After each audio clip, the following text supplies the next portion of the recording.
Hello guys, welcome back to this become English champion YouTube channel. My name is Ankush और आज हम read करेंगे the Hindu editorial और improve करेंगे अपनी इंग्लिश को। अगर वीडियो पसंद आए तो कमेंट करना। चैनल पर अगर आप न्यू है तो आप सभी वीडियोस को वॉच करें। अगर यूजफुल लगे तो सब्सक्राइब जरूर कीजिएगा। तो शुरू करते हैं आज की वीडियो को। सबसे पहले देखो हमारी हेडलाइन या फिर टाइटल, स्टॉप द स्लॉटर। ये जो नरसंहार है इसको बंद करो। स्लॉटर यहाँ पर एक नाउन का काम कर रहा है, ये वर्ब का भी काम करता है। स्लॉटर मतलब हत्या करना, जैसे जानवरों को हम मार देते हैं तो उसको बोलते हैं स्लॉटर करना। लेकिन बड़ी संख्या में अगर लोगों को भी मारा जाता है तो भी स्लॉटर हम यूज कर सकते हैं, जिसको हम बोलते हैं मैसेकर, नरसंहार। जैसे जलियांवाला बाग, मैसेकर। तो स्लॉटर यहाँ पे नाउन है जिसका मतलब है नरसंहार, बड़ी संख्या में लोगों को मारना। तो ये जो नरसंहार है इसको बंद करो। एडिटोरियल किस पर है? On Trump, Israel and the Gaza war. तो ट्रंप, इजराइल और गाजा युद्ध पर। तो यह है हमारा एडिटोरियल। तो पहला वर्ड आपने याद कर लिया होगा, स्लॉटर। और ये वर्ड मीनिंग मैंने यहाँ पे ऐड ऑन भी किए हुए हैं हमारी एडिटोरियल वोकैबुलरी वाली पीडीएफ के अंदर। आज वर्ड ऐड करें हैं 129 टू 139 तक, तो 10 न्यू वर्ड्स इसमें आपको मिलेंगे। तो ये वर्ड है स्लॉटर, आपके सामने लिखा है, आप इसको पढ़ सकते हो। वध करना, निर्दयता के साथ मारना, बड़ी संख्या में हत्या करना। यहाँ पे स्लॉटर काम कर रहा है वर्ब का, जो हमने अभी यूज किया वो काम कर रहा है नाउन का। तो ये पीडीएफ है, इसके अंदर सिनोनिम्स, एंटोनिम्स पढ़ना आपका काम, और ये रहे इसके कुछ एग्जाम्पल्स। तो ये आप सेल्फ रीड करें, ठीक है। और ये जो पीडीएफ है ये मेरे कोर्स के अंदर है। अगर आप में से कोई भी इस चैनल पर न्यू है, अगर आप नहीं जानते, तो मैं इंग्लिश ऑलरेडी सिखा चुका हूँ, कंप्लीट इंग्लिश, जिसमें 500 से ज़्यादा वीडियोस है, step by step, basic to advance level तक। अगर आपको सीखना है तो ऐप डाउनलोड कर लेना, बिकम इंग्लिश चैंपियन। लिंक है नीचे डिस्क्रिप्शन बॉक्स में। तो अभी वापस आइए। नाउ सब टाइटल या सब heading, Trump must use. Trump को इस्तेमाल जरूर करना चाहिए, ये हमारी स्ट्रॉन्ग एडवाइस। तो शुड की जगह मस्ट, तो जरूर चाहिए। तो ट्रंप को जरूर इस्तेमाल करनी चाहिए। हिज लिवरेज, अपनी अथॉरिटी को, अपनी पावर को, अपने इम्पैक्ट को, अपने प्रभाव को। तो लिवरेज यहां पर जो सेंस है वो है पावर से, लिवरेज से, अपनी जो डोमिनेंस है, ठीक है। प्रभाव कह सकते हो, इन्फ्लुएंस कह सकते हो, बहुत सारे मतलब निकलते हैं। लिवरेज अगर यहां पे देखो तो ये नाउन का काम कर रहा है, एक वर्ब के रूप में भी काम करता है, जो हमने पिछली वीडियो में देखा था। तो वहां पे लिवरेज का मतलब था फायदा उठाना, लेकिन यहाँ पे लिवरेज फायदा उठाना नहीं है, ये नाउन का काम कर रहा है, जिसका मतलब है अथॉरिटी, इन्फ्लुएंस, पावर, ठीक है, प्रभुत्व, डोमिनेंस। तो ट्रंप को अपना जो डोमिनेंस है, अपनी पावर जो है, उसका यूज करना चाहिए टू फोर्स इजराइल, इजराइल को फोर्स करने के लिए। और क्यों फोर्स करना? टू एंड, खत्म करने के लिए, वॉर को इन गाजा। क्लियर हो गया? यहाँ पे आपने एक नया वर्ड देखा, लिवरेज, नाउन है, पावर।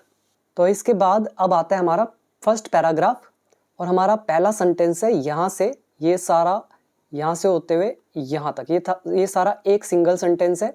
तो आप इसका ट्रांसलेशन करके देखें, अगर हो पाता है तो बेटर, नहीं हो पाता तो आप वीडियो को वॉच करें।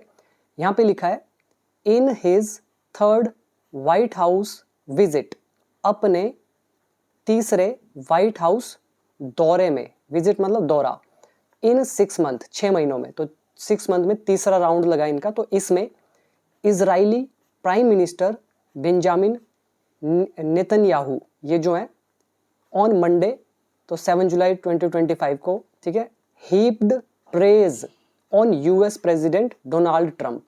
तो इन्होंने यूएस प्रेसिडेंट पर क्या किया?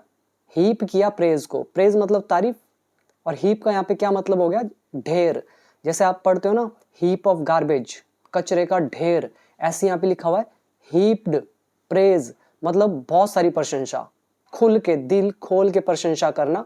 तो यहाँ पे हीप्ड हमारा वर्ब की सेकंड फॉर्म है, प्रेज यहाँ पे नाउन का काम कर रहा है। और पूरा अगर देखो, हीप प्रेज ऑन समवन, किसी की खुलकर तारीफ करना, बहुत ज्यादा तारीफ करना, इसलिए यूज किया गया हीप वर्ड का, ठीक है। तो यहाँ पे इजरायली पीएम सब्जेक्ट है, हीप्ड वर्ब की सेकंड फॉर्म, टेंस है पास्ट इंडेफिनिट। तो यूएस प्रेसिडेंट की खुलकर तारीफ करी इन्होंने। क्यों करी? For his pursuit of peace and security. जो इनकी परस्यूट है, परस्यूट मतलब एक तरह की खोज, किसकी खोज? शांति और सुरक्षा की। तो कह रहे हैं कि शांति और सुरक्षा की खोज के लिए इनकी उसने तारीफ करी, जमकर तारीफ करी। और कहाँ पर शांति और सुरक्षा? इन द मिडल ईस्ट में। क्लियर हो गया यहाँ तक? यहाँ पर देखो ये और ये डबल इन्वर्टेड कोमा लगे, तो ये किसी का एग्जैक्ट वर्ड है। एंड और इवन नॉमिनेटेड, और यहाँ तक कि नामित भी किया, नॉमिनेट किया। नॉमिनेट ये हमारी वर्ब की सेकंड फॉर्म। इवन का यहाँ पे मतलब है यहाँ तक की, ठीक है। इवन नॉमिनेटेड, यहाँ तक कि नामित भी किया, मतलब नाम देना। जैसे नोबेल प्राइज है उसके लिए नाम देना, कोई भी अवार्ड है उसके लिए नॉमिनेट करना, ठीक है। तो यहाँ तक कि उनको नामित भी किया है, ठीक है, him for a Nobel peace prize, Nobel peace prize के लिए। बट लेकिन stopped short of making any commitment, लेकिन कोई भी ये जो वचनबद्धता है तो ये करने से रुक गए, ठीक है। लेकिन स्टॉप्ड शॉर्ट ऑफ मतलब बहुत पहले ही रुक गए, मतलब जब किनारे पे थे, कुछ करने ही वाले थे, कोई एक्शन लेने ही वाले थे, उससे बस जस्ट पहले ही। तो इसके लिए हम यूज करते हैं स्टॉप शॉर्ट ऑफ। ये जो हमारा फ्रेज है, आई थिंक थर्ड टाइम आ रहा है एडिटोरियल के अंदर, अगर आपको याद है तो इसका मतलब होता है जैसे कोई काम होने वाला होता है, किनारे पे होता है, ऑन द वर्ज होता है, ऑन द ब्रिंक ऑफ होता है, तो वो अचानक से एकदम रुक जाए तो हम बोलते हैं स्टॉप शॉर्ट ऑफ। जैसे मैं बोलता हूँ वो मुझे गाली देते देते रुक गया, he stopped short of abusing me, वो मुझे झूठा कहते कहते रुक गया, he stopped short of calling me a liar. तो ऐसे यूज किया जाता है इसका। तो क्या कह रहे हैं कि वो भी रुक गए कोई भी कमिटमेंट करने से पहले। किस पर? On the most pressing issue, ये जो सबसे ज्यादा प्रेसिंग इशू है, प्रेसिंग का मतलब है इंपॉर्टेंट, मोस्ट इंपॉर्टेंट, महत्वपूर्ण इशू जो है, कहाँ पे? इन वेस्ट एशिया, एशिया में टुडे, आज। और कौन सा ये इशू है? A ceasefire in Gaza, Gaza में युद्ध विराम। अब सीज फायर का दूसरा वर्ड क्या था? ट्रूज। और सीज फायर तो जानते ही हो अब तो आप अच्छे से, युद्ध विराम, युद्ध का रुकना, ट्रूस इसका आ गया सिनोनिम। क्लियर हो गया सारे वर्ड आपको? अब इसमें वर्ड देखते हैं, एक बार इसकी हिंदी कर दूं। कह रहे हैं 6 महीनों में अपने तीसरे दौरे में व्हाइट हाउस के इजरायली प्राइम मिनिस्टर जो हैं बेंजामिन नेतन्याहू, इन्होंने मंडे को यूएस प्रेसिडेंट डोनाल्ड ट्रंप की खुलकर तारीफ करी उनके शांति और सुरक्षा की खोज के लिए मिडल ईस्ट में, और यहाँ तक कि नामित भी किया उन्हें नोबेल पीस प्राइज के लिए। लेकिन वो कुछ पहले ही रुक गए कोई भी कमिटमेंट करने से पहले। किस पर कमिटमेंट? सबसे ज़्यादा, द मोस्ट प्रेसिंग इशू, जो सबसे ज़्यादा महत्वपूर्ण इशू है वेस्ट एशिया में आज, जो कि है सीज फायर गाजा में। क्लियर हो गया? ये था हमारा पहला सेंटेंस। टेंसेस की अगर बात करें, ये हीप्ड सेकंड फॉर्म है, पास्ट इंडेफिनिट, एंड से सेंटेंस को जोड़ा गया है, नॉमिनेटेड सेकंड फॉर्म, तो पास्ट इंडेफिनिट, एक ही टेंस यूज हुआ हमारा इसमें। अब आओ वर्ड मीनिंग पे। यहाँ पर सबसे पहले आप याद करेंगे 130th, हीप प्रेज ऑन, बहुत अधिक प्रशंसा करना, दिल खोलकर तारीफ करना, तो ये आप पढ़ लेंगे। और ये इसके synonyms, antonyms and some examples. Next word है नॉमिनेट, नामित करना, प्रस्तावित करना, किसी पद, पुरस्कार या जिम्मेदारी के लिए किसी का नाम सुझाना। ये तो सिंपल वर्ड था हमारा। और ये है 132, स्टॉप शॉर्ट ऑफ, मतलब ठीक पहले रुक जाना, किसी काम को करने से अचानक पीछे हट जाना, कोई कार्य पूरी तरह न करना लेकिन उसके करीब पहुंचना, ये होता है स्टॉप शॉर्ट ऑफ। ये आप कुछ एग्जाम्पल देखिए। अब आइए वापस नेक्स्ट सेंटेंस पर। अगला सेंटेंस यहाँ से लेकर यहाँ तक नहीं, यहाँ तक, ठीक है। ये है, इसको पढ़ते हैं वाइल, जबकि या हालांकि। तो वाइल क्या बताता है? जबकि या हालांकि को, ये कंजंक्शन है जो दिखाता है एक तरफ तो ये हो रहा है और उसी टाइम दूसरी तरफ कुछ और हो रहा है। तो वाइल, हालांकि या जबकि, इनडायरेक्ट टॉक्स, जो ये इनडायरेक्ट वार्तालाप है, अप्रत्यक्ष बातचीत, बिटवीन किसके बीच? हमास रिप्रेजेंटेटिव्स, जो हमास के प्रतिनिधि हैं, और कौन, इजराइल। तो इन दोनों के बीच जो ये इनडायरेक्ट टॉक्स चल रही हैं, तो कह रहे हैं कंटिन्यू, तो ये जारी है इन दोहा, दोहा में।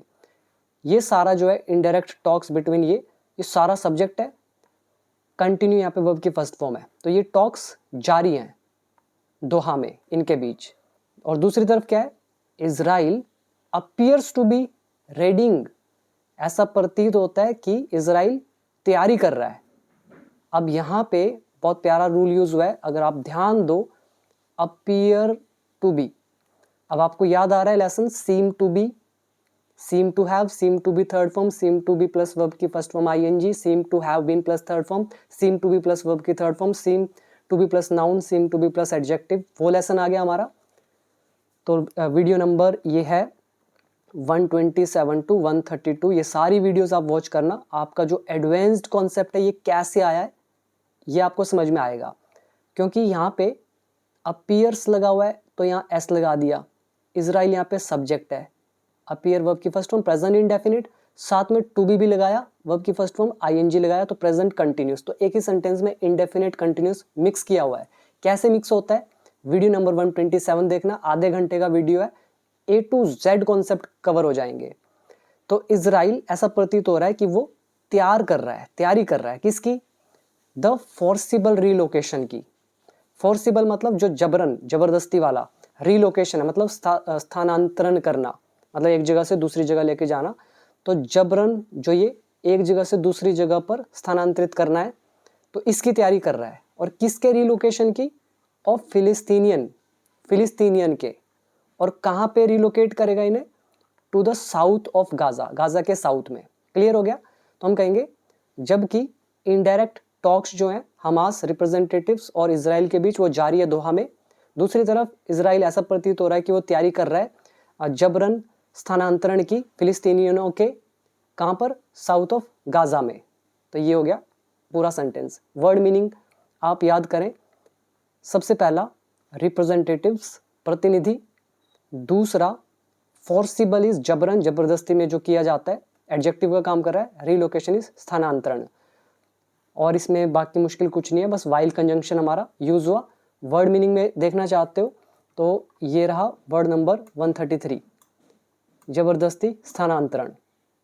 इसके बाद देखो अगला सेंटेंस है यहाँ से यहाँ तक, क्या लिखा है, डिफेंस मिनिस्टर इजराइल कार्ड्स। तो ये जो है सेज, इनका कहना है, यहाँ पे से लगा हुआ है वर्ब की फर्स्ट फॉर्म और एस लगा दिया, तो ये सब्जेक्ट, ये वर्ब की फर्स्ट फॉर्म प्रेजेंट इंडेफिनिट। तो इनका कहना है ही हैज़ इंस्ट्रक्टेड, कि उन्होंने निर्देश दे दिया है, द इजरायली डिफेंस फोर्सेस को। यहाँ तक क्लियर हुआ। लेकिन इसमें सीखने की चीज़ है, वो क्या है, ये हमारा इनडायरेक्ट नरेशन है। कैसे, अब मैं आपको बताता हूँ थोड़ा सा। अब मैं बोल रहा हूँ ही सेज, उसका कहना है, उसका कहना है। अब उसके एग्जैक्ट शब्द है, ये होगी direct narration, I have instructed, ठीक है, कि मैंने निर्देश दे दिया। ये वर्ब की थर्ड फॉर्म, ये सब्जेक्ट हैव लगा है, तो ही सेज, उसका कहना है, आई हैव इंस्ट्रक्टेड, कि मैंने निर्देश दे दिया है। अब यहाँ पे अगर जब आप इसको इनडायरेक्ट में ट्रांसलेट करोगे तो ही का तो ही रहेगा, सेज का सेज ही रहेगा। अब आपको जो रूल याद है उसके अकॉर्डिंग देखो, ये जो कोमे लगे हुए हैं इसको हटाने के लिए आप दैट यूज़ करते हैं। फिर आप ये जो बीच के अपने शब्दों में बोलेंगे, आप कहेंगे अब ही जो था इसने अपने लिए आई यूज़ किया था, इनडायरेक्ट में हम इसके लिए ही यूज़ करेंगे, आई का ही में बदल गया। फिर आप देखते हो कि आई हैव, ये जो लिखा है इंस्ट्रक्टेड, ये प्रेजेंट परफेक्ट टेंस है, आप इसको चेंज कर दोगे पास्ट परफेक्ट में according to rules of narration. लेकिन यहाँ पे हैड आएगा ही नहीं।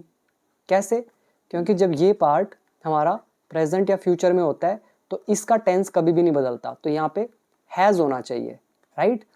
ही सेज दैट, उसका कहना है कि ही हैज़ इंस्ट्रक्टेड, उसने निर्देश दे दिया है। ये हमारा डायरेक्ट इनडायरेक्ट नरेशन का लेसन है। वीडियो नंबर मुझे याद नहीं है, 217, 218 या 219 ऐसा कुछ है। 3-4 वीडियोज़ अब फुल डिटेल में कॉम्पिटिटिव एग्जाम्स में भी उसी में से पूछा जाएगा। और वर्कबुक पार्ट 3 जो है हमारी कोर्स के अंदर, उसका सबसे लास्ट में लेसन्स आपको जो मिलेंगे वो नरेशन के होंगे। तो ये सबसे लास्ट में किया जाता है टॉपिक नरेशन का। तो अब आप ट्रांसलेशन पे आओ, क्या लिखा है, डिफेंस मिनिस्टर जो है इजराइल कार्ड्स सेज, इनका कहना है, क्या कहना है, आई हैव इंस्ट्रक्टेड, मैंने निर्देश दे दिया है। उसके शब्द थे एग्जैक्ट, अब हम इसको इनडायरेक्ट में बोल रहे हैं, आई बदल गया ही में, उसने हैव यूज़ किया था, हमने हैज़ यूज़ किया, हम हैड नहीं यूज़ करेंगे क्योंकि प्रेजेंट में ही रहेगा। अब समझ में आया, ये इनडायरेक्ट नरेशन का कॉन्सेप्ट है। तो इनका कहना है कि उन्होंने निर्देश दे दिया है इजरायली डिफेंस फोर्सेस को to come up with the plan, कि वो एक योजना के साथ आए, यानी कि योजना बनाए, टू रिलोकेट, स्थानांतरित करने की। रिलोकेट होता है एक जगह से दूसरी जगह लेकर जाना, इस चीज़ की योजना बनाए। किसको रिलोकेट करना है? एंटायर पॉपुलेशन ऑफ गाजा को, जो कि कितनी है? ऑफ 2.3 मिलियन पीपल, जो कि 2.3 मिलियन पीपल की है। और कहाँ पे रिलोकेट करना है? टू द रूइंस ऑफ रफा, रफा के जो ये रूइंस है, रूइंस मतलब खंडहर, खंडर तो आप समझते हो, खंडर बियाबान, तो खंडर को बोलते हैं रूइंस। तो यहाँ पे ट्रांसफर उनको करना है। विच, जिसे, द इजराइलीज कॉल, जिसे इजरायली बताते हैं या कहते हैं, अ न्यू ह्यूमैनिटेरियन सिटी, एक नया मानवीय शहर। क्लियर हुआ? विच यहाँ पर रिलेटिव प्रोनाउन यूज किया गया इस प्लेस के लिए। इजरायली सब्जेक्ट, कॉल वर्ब की first form present indefinite tense, he has instructed present perfect tense. तो यही है इसके अंदर। इसमें वर्ड याद करेंगे, इंस्ट्रक्ट निर्देश देना, कम अप विद द प्लान एक योजना के साथ आना, रिलोकेट स्थानांतरित करना, एंटायर इज पूरा का पूरा, रूइंस इज खंडहर, और इसमें कुछ नहीं है। आगे देखते हैं। देयर वर रिपोर्ट्स, कह रहे हैं कि कई खबरें थी, यहाँ एस लगा हुआ है, खबरें थी, कई खबरें थी, रिपोर्ट्स थी, in the Israeli media, Israeli media में, अबाउट, किस बारे में थी? द आईडीएफ चीफ, ये जो इजराइल डिफेंस फोर्स आईडीएफ, इनके जो चीफ हैं इयाल ज़मीर, तो इनके बारे में कई खबरें थी। कोमा डाला हुआ है यहाँ से यहाँ तक। ओपोजिंग द प्लान, जो कि ओपोज कर रहे हैं इस योजना को, मतलब इस योजना का विरोध कर रहे हैं। सेइंग दैट, यह कहते हुए कि, क्या कहते हुए विरोध कर रहे हैं? द हंगरी एंड एंग्री फिलिस्तीनियंस, ये जो भूखे और गुस्साई फिलिस्तीनियंस हैं, could turn on the IDF, तो ये आईडीएफ पर हमला कर सकते हैं। यहाँ पर टर्न ऑन हमारा फ्रेजल वर्ब है, जिसका मतलब होता है अटैक करना। एक तो आप जानते हो कोई चीज़ को चलाना, टर्न ऑन द फैन वगैरह। दूसरा इसका मतलब होता है अचानक से हमला करना, अटैक करना, टर्न ऑन। तो वो कभी भी हमला कर सकते हैं आईडीएफ पर, ठीक है। तो कई खबरें थी इजरायली मीडिया में आईडीएफ चीफ के बारे में, इयाल ज़मीर के बारे में, जो विरोध कर रहे थे इस प्लान का, ये कहते हुए कि भूखे और जो एंग्री फिलिस्तीनियन है वो कभी भी अटैक कर सकते हैं आईडीएफ पर। द आईडीएफ किलिंग, तो आईडीएफ का जो ये हत्या करना है, किसकी हत्या? डजन्स ऑफ फिलिस्तीनियंस, दर्जन ऑफ फिलिस्तीनियंस की, इंक्लूडिंग चिल्ड्रन, जिसमें बच्चे भी शामिल हैं, इन गाजा में, इज अ डेली अक्रेंस, तो ये रोज की घटना है, ये तो रोज का काम है। अब यहाँ पे आईडीएफ का किलिंग, यानी कि आईडीएफ जो हत्याएं कर रहा है, ठीक है, आईडीएफ का दर्जनों फिलिस्तीनियंस की जो हत्या करना है, जिसमें बच्चे भी शामिल है गाजा में, तो ये एक डेली अक्रेंस है, रोज का काम है, रोज की घटना है। अक्रेंस मतलब घटना, रोज का काम। कैसे? अब ये सेमीकोलन लगा के बता रहे हैं कि कैसे कैसे ये रोज की घटना है। स्टार्विंग सिविलियंस, जो भूखे मर रहे नागरिक होते हैं, आर शॉट डाउन, उन्हें गोली मार के मार दिया जाता है। तो इस तरह से ये रोज की घटना बता रहे हैं कि ये हत्याएं। स्टार्व का मतलब होता है भूख से मरना, और स्टार्विंग यहाँ पे एडजेक्टिव का काम कर रहा है, मतलब भूख से मर रहे, सिविलियन हो गए नागरिक। ये शॉट डाउन ये वर्ब की थर्ड फॉर्म है और ये ऑब्जेक्ट हो गया।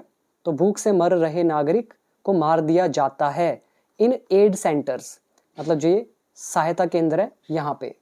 नेक्स्ट है doctors who served in Gaza, जो डॉक्टर्स है जिन्होंने सेवाएं दी हैं गाजा में, इन द पास्ट 20 मंथ्स, पिछले 20 महीनों में, हैव हॉरर स्टोरीज, तो उनके पास भयावह कहानियाँ हैं।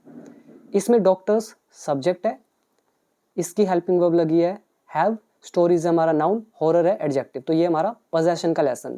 जैसे आई हैव अ स्टोरी, मेरे पास एक कहानी है, I have a horror story, मेरे पास एक भयानक स्टोरी है, भयावह स्टोरी है। ऐसी डॉक्टर्स हैव हॉरर स्टोरीज, डॉक्टरों के पास काफ़ी हॉरर स्टोरीज हैं। डॉक्टर्स कौन? हु सर्व्ड, जिन्होंने सेवाएं दी। हु रिलेटिव प्रोनाउन यूज किया गया डॉक्टर के लिए, सर्व्ड वर्ब की सेकंड फॉर्म। कहाँ सेवाएं दी? गाजा में पिछले 20 महीनों में। तो उनके पास स्टोरीज है। कौन सी स्टोरीज है? ऑफ बेबीज, बेबीज की, बच्चों की। कौन से बच्चे? बीइंग स्टार्व्ड टू डेथ, जिन्हें भूखा रहकर मतलब बच्चों के भूखा रहकर मार दिए जाने की। अब आपको याद आ रहा होगा ये बीइंग प्लस वर्ब की थर्ड फॉर्म का लेसन, पहली चीज। दूसरा, इसी के अंदर हमारा लेसन आ रहा है टू डेथ वाला, किसी की हत्या हो जाना किसी चीज की वजह से। Starve to death, throttle to death, club to death, beat to death, electrocuted to death, ये सारे हमारे लेसन आए थे टू डेथ के अंदर। तो ये आपके सामने आ गया टू डेथ का लेसन। दूसरी चीज, ये बीइंग के हमारे जो 6 यूजेस थे, 6 में से आप ये देख पा रहे हो बीइंग प्लस थर्ड फॉर्म वाला यूज हमारा आ गया। तो हिंदी क्या निकली कि स्टोरीज है। कौन सी स्टोरीज है? बेबीज की। बेबीज कौन? Being starved to death. तो ऐसे बेबीज जिनको भूखा छोड़ दी, मतलब बेबीज की भूखा रहकर मार दिए जाने की। और या कैसी स्टोरीज है? बॉडीज ऑफ चिल्ड्रन, जो बच्चों के शरीर है, बीइंग ब्रॉट, लाए जाने की। अगेन बीइंग प्लस वर्ब की थर्ड फॉर्म। क्लियर हुआ? तो कौन सी बॉडीज? बीइंग ब्रॉट, लाए जाने की। कहां पर? हॉस्पिटल्स में। With sniper wounds in their heads, उनके सिरों में जो स्नाइपर के घाव हैं। स्नाइपर जानते हो ना, गोली, और वुंड्स मतलब घाव, मतलब सीधा ही दिख रहा है कि माथे में गोली मारी हुई है, तो माथे में गोली जो लगी हुई है, तो उसके साथ बीइंग ब्रॉट, लाए जाने की। अब इसका पूरा मतलब निकाल लो कि डॉक्टर्स जो जिन्होंने सेवाएं दी गाजा में 20 महीनों में पिछले, तो उनके पास काफ़ी हॉरर स्टोरीज हैं बच्चों की, जिनको भूखे रहकर, मतलब बच्चों के भूखे मार दिए जाने की, या बच्चों के शरीरों को लाए जाने की हॉस्पिटल में स्नाइपर लगे हुए हेड्स के साथ। ये हो गया इसका पूरा हिंदी। अब आओ वर्ड मीनिंग पे। पहला, अकरेंस, घटित होना, और डेली अकरेंस, रोज की बात, रोज की घटना। स्टार्विंग इज, भूख से मरने वाले या भूखे मर रहे, एडजेक्टिव का काम कर रहा है ये। शॉट डाउन मतलब गोली मार के मार देना। सर्विस, सेवा करना, सेवा देना। वुंड्स मतलब घाव, और स्नाइपर तो गोली का नाम है। तो यही है। आगे देखते हैं। नन ऑफ दिस, कह रहे हैं इसमें से कोई भी नहीं। मूव्स, इनमें से कोई भी मूव नहीं करता है, मतलब प्रभावित नहीं करता है। ये सब्जेक्ट, ये वर्ब की फर्स्ट फॉर्म, हमने मूव के साथ लगा दिया एस। तो कोई भी इनमें से, मतलब ये जो घटनाएं हो रही है, इनमें से मूव नहीं करता, हिलाता नहीं है, इन्फ्लुएंस नहीं करता है, प्रभावित नहीं करता है। किसको? मिस्टर नेतन्याहू को एंड हिज बैकर्स, और उसके सपोर्टर्स को इन द वेस्ट में, इंक्लूडिंग, जिसमें शामिल है मिस्टर ट्रंप भी। हु कॉल्स, जो बताता है हिमसेल्फ, खुद को, अ मैन ऑफ पीस, शांति का आदमी।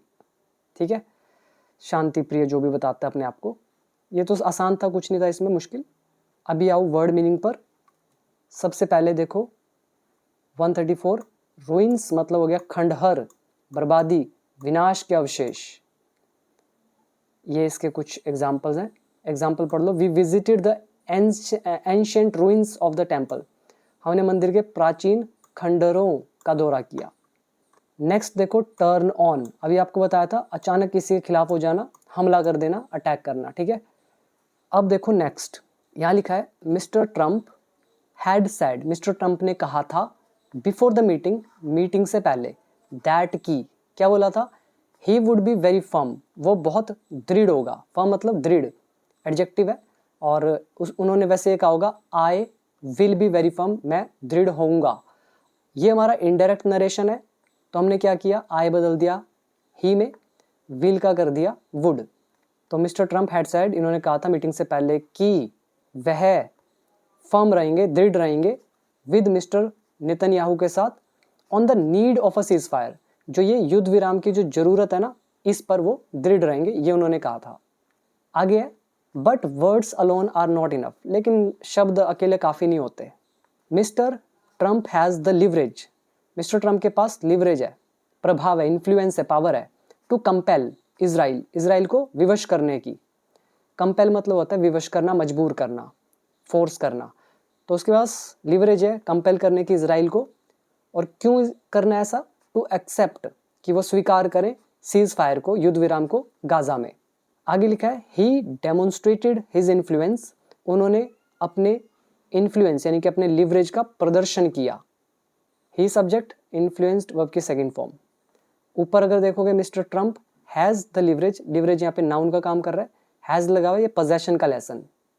तो वापस आए, ही डेमोन्स्ट्रेटेड हिज इन्फ्लुएंस, उसने अपने प्रभाव का प्रदर्शन किया, डेमोन्स्ट्रेट किया in the final hours of the Iran Israel war, Iran Israel के वॉर के अंतिम घंटों में, मतलब अपने प्रभाव का डेमोन्स्ट्रेशन किया। पब्लिकली, अब यहाँ पे कोमा डाल के इसका रिजल्ट बता रहे हैं, इससे हुआ क्या। पब्लिकली डिमांडिंग, मतलब सार्वजनिक रूप से मांग की। क्लियर हुआ, ये इसका आगे रिजल्ट आईएनजी लगा के। तो पब्लिकली जिसमें मांग की, दैट की, क्या मांग करी, तेल Aviv turn back it's fighter jets, कि जो ये तेल अवीव है, ये देख लेना कौन है, ठीक है, जो भी होगा ये। तो तेल अवीव जो है ये वापस करें अपने फाइटर जेट्स को। कौन से फाइटर जेट्स, दैट जो हैड टेकन ऑफ, जो उड़ान भर चुके थे, to bomb Israel, Iran, Iran पर बमबारी के लिए। क्लियर हो गया, जब भी अदर वर्ड के अंदर वर्ब आती है तो उसका मतलब निकलता है के लिए। तो टू बॉम्ब ईरान, ईरान पर बमबारी के लिए। टेक ऑफ जहाज का उड़ना होता है, वर्ब की थर्ड फॉर्म है, हैड लगाए। दैट यहाँ पे रिलेटिव प्रोनाउन है, जेट्स के लिए यूज किया गया है, सब्जेक्ट का भी काम कर रहा है, तो ये पास्ट परफेक्ट टेंस। ठीक, तो उन्होंने डेमोन्स्ट्रेट किया था अपने प्रभाव को फाइनल आवर्स में, ईरान इजराइल के वॉर के अंतिम घंटों में। पब्लिकली मांग की थी कि तेल अवीव जो है अपने फाइटर जेट्स को वापस बुला ले, जो उड़ान भर चुके थे ईरान पर बॉम्ब गिराने के लिए। वर्ड मीनिंग पर आए, पहला आप याद करेंगे फर्म, दृढ़। दूसरा सीज फायर, ये तो आसान है, और लिवरेज ये कर लिया था हमने। कंपेल इज विवश करना, मजबूर करना। इन्फ्लुएंस प्रभाव, लिवरेज ये होता है, डेमोन्स्ट्रेट प्रदर्शन करना।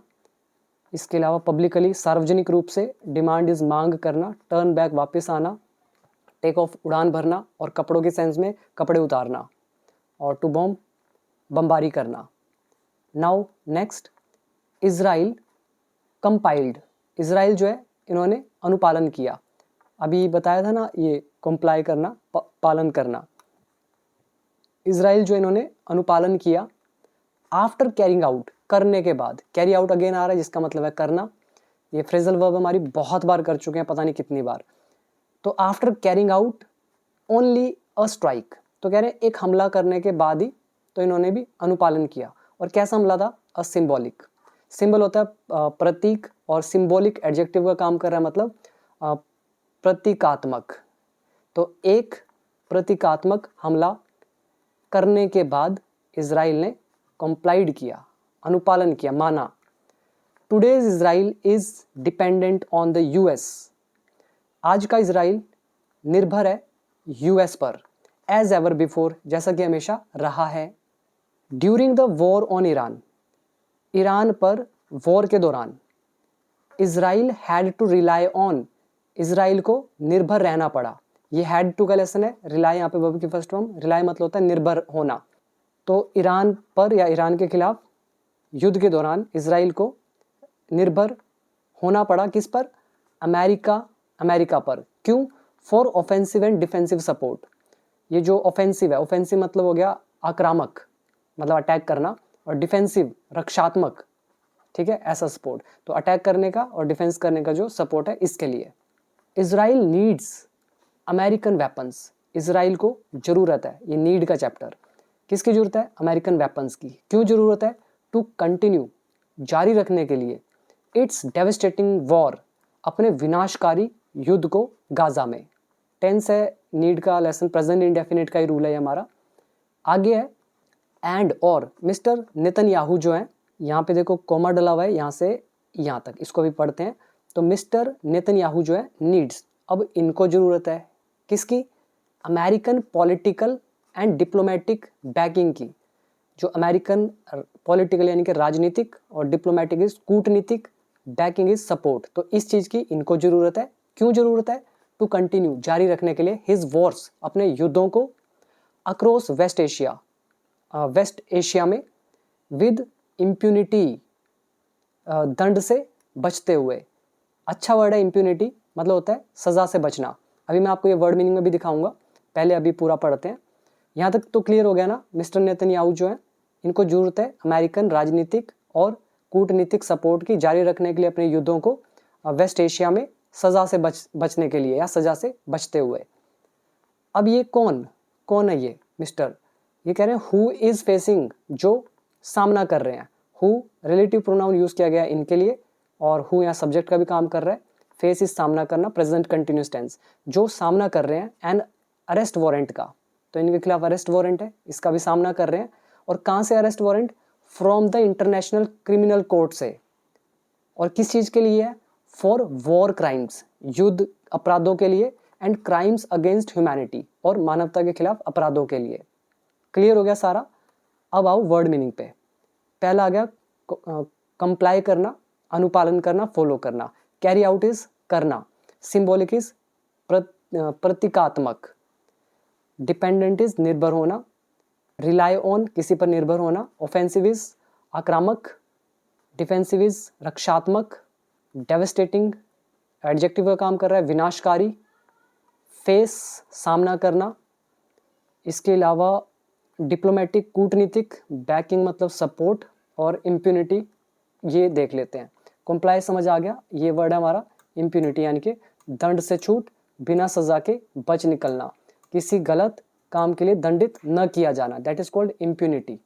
नाउन का काम करेगा ये। एग्जाम्पल देख लो इसका, some powerful people act with complete impunity, कुछ प्रभावशाली लोग पूरी तरह से दंड से छूट के साथ कार्य करते हैं कि भाई तुम काम करो, तुम्हें सजा नहीं मिलेगी, ठीक है, सजा नहीं मिलेगी। ही कमिटेड फ्रॉड विद इम्प्यूनिटी, तो उसने धोखाधड़ी की और बिना किसी सजा के बच निकला, इसको बोलते हैं इम्प्यूनिटी। इसके बाद आ जाइए next, if the US continues to support Israel, अगर यूएस जारी रखता है सपोर्ट करना इजराइल को, एंड रिफ्यूजेज और इनकार करता है। कंटिन्यू वर्ब की फर्स्ट फॉर्म है, रिफ्यूज वर्ब की फर्स्ट फॉर्म है, एस लगाया, यूएस यहाँ सब्जेक्ट है, प्रेजेंट इंडेफिनिट का रूल है, इफ लगा हुआ है तो कॉम्बिनेशन का लेसन है, तो ये फ्यूचर कॉम्बिनेशन है, क्योंकि अगला सेंटेंस विल में है, तो फ्यूचर कॉम्बिनेशन। अगर यूएस जारी रखता है समर्थन करना इजराइल का और इनकार करना किस चीज़ को? टू यूज़ इट्स लिवरेज, अपना जो अथॉरिटी इन्फ्लुएंस है उसको यूज़ करना, अगर रिफ्यूज़ करता है, और क्यों? एंड करने के लिए गाजा वॉर को, कि भाई हम नहीं करेंगे, ठीक है। तो अगर ऐसा करते हैं वो, तो इट विल बी कंडेम्ड, तो इसकी निंदा की जाएगी। इट यहाँ ऑब्जेक्ट है, विल बी है, और कंडेम मतलब निंदा करना, ये होगी वर्ब की third form, future indefinite passive voice. तो इसकी निंदा की जाएगी बाय फ्यूचर हिस्टोरियंस, जो भविष्य के इतिहासकार हैं उनके द्वारा, और जो फैक्ट फाइंडर्स हैं इनके द्वारा। तो निंदा की जाएगी इसकी एज अ कंट्री, एक ऐसी कंट्री के रूप में, दैट वॉज कॉम्प्लिसिट, जो सह अपराधी थी। कॉम्प्लिसिट मतलब होता है किसी क्राइम में, मतलब बराबर कहा होना, ठीक है। यहाँ पे देखो, सह अपराधी या किसी गलत काम में शामिल या चुपचाप समर्थन देना, इसको बोलते हैं कॉम्प्लिसिट। क्लियर? तो यही बोला है, इट विल बी कंडेम्ड, इसकी आलोचना की जाएगी, एज अ कंट्री, एक ऐसे देश के रूप में, दैट जो वॉज कॉम्प्लिसिट, जो सह अपराधी थी, किसमें? इन इजराइल्स क्राइम्स, इजराइल के क्राइम्स में, अगेंस्ट फिलिस्तीनियंस के खिलाफ। नेक्स्ट है, there are no excuses for Israel, Israel के लिए कोई बहाने नहीं है। किस चीज़ के लिए बहाने नहीं है? टू प्रोलॉन्ग, लंबा खींचने के लिए, दिस ब्रूटल वॉर, इस क्रूर युद्ध को, मतलब उसके पास अब कोई बहाना नहीं है कि हम जारी क्यों रख रहे हैं इसको। तो वही कह रहे हैं, देयर आर नो एक्सक्यूजेज, कोई भी बहाने नहीं है इजराइल के लिए लंबा खींचने के लिए, यानी कि प्रोलॉन्ग करने के लिए इस क्रूर युद्ध को। विच हैज़ किल्ड, जिसने मार दिया है एस्टिमेटेड 70,000 पीपल को इन 20 मंथ्स, तो 20 महीनों में 70,000 लोगों को, इतना मतलब अंदाजे के अनुसार। वर्ड मीनिंग इसमें देखेंगे, एक्सक्यूजेज इज बहाने, टू प्रोलॉन्ग वर्ब है मतलब लंबा खींचना, ब्रूटल एडजेक्टिव है मतलब हो गया क्रूअल जिसको आप बोलते हैं, और कॉम्प्लिसिट हो गया सह अपराधी, और कंडेम इज निंदा करना, रिफ्यूज इज इनकार करना। इसमें यही सारे वर्ड हैं और कुछ खास नहीं है। और ये जो एस्टिमेटेड है यानी कि अंदाजन बोल सकते हो आप इसको। अब आता है लास्ट सेंटेंस, और उससे पहले याद दिला दूँ, जिसको इंग्लिश सीखना है आप लोग ऐप डाउनलोड कर लेना, बिकम इंग्लिश चैंपियन, लिंक नीचे डिस्क्रिप्शन बॉक्स में गिवन है। अगर मेरी बुक बाय करनी है उसका भी लिखा हुआ है डिस्क्रिप्शन बॉक्स में, तो आप देख लेना। Now last one, the slaughter must stop, ये जो नरसंहार है, ये जो हत्या है, कत्लेआम, तो इसको रुकना चाहिए। एंड और Israel must be held accountable, और जो ये इज़राइल है ना, मस्ट बी हेल्ड अकाउंटेबल, तो इसको ये ऑब्जेक्ट हो गया, मस्ट भी आ गया, पैसिव वॉइस, होल्ड का आ गया हेल्ड, अकाउंटेबल यानी कि जिम्मेदार ठहराना, जवाबदेह होना। तो इसको जिम्मेदार ठहराया जाना चाहिए फॉर इट्स क्राइम्स, इसके अपराधों के लिए। यहाँ पे पहले ना वर्ड देखो, ये होल्ड अकाउंटेबल अच्छा वर्ड है, ये आ गया होल्ड अकाउंटेबल यानी कि जवाबदेह ठहराना, उत्तरदायित्व तय करना, या किसी से उसके कार्यों के लिए स्पष्टीकरण या जिम्मेदारी मांगना कि भाई तुमने क्यों किया। तो ऐसे कह रहे हैं इजराइल जो है मस्ट बी हेल्ड अकाउंटेबल, इसको भी जो जवाबदेह है वो ठहराना चाहिए क्राइम्स के लिए। क्लियर हो गया सारा। ये थी हमारी आज की एक पूरी की पूरी न्यूज़। उम्मीद करता हूँ पसंद आई होगी आपको, और इस तरह की और वीडियोस आप मेरी प्रीवियस देखें, आपको काफ़ी बेनिफिट मिलेगा इन फ्यूचर भी। अगर आपको और चाहिए तो कमेंट कीजिएगा, और साथ में ऐप डाउनलोड कर लें, इंग्लिश को सीखो, उसके बाद ये न्यूज़पेपर और एडिटोरियल पढ़ना, आपको मैक्सिमम बेनिफिट मिलेगा। थैंक यू सो मच, आज के लिए इतना ही, मिलते हैं नेक्स्ट वीडियो में।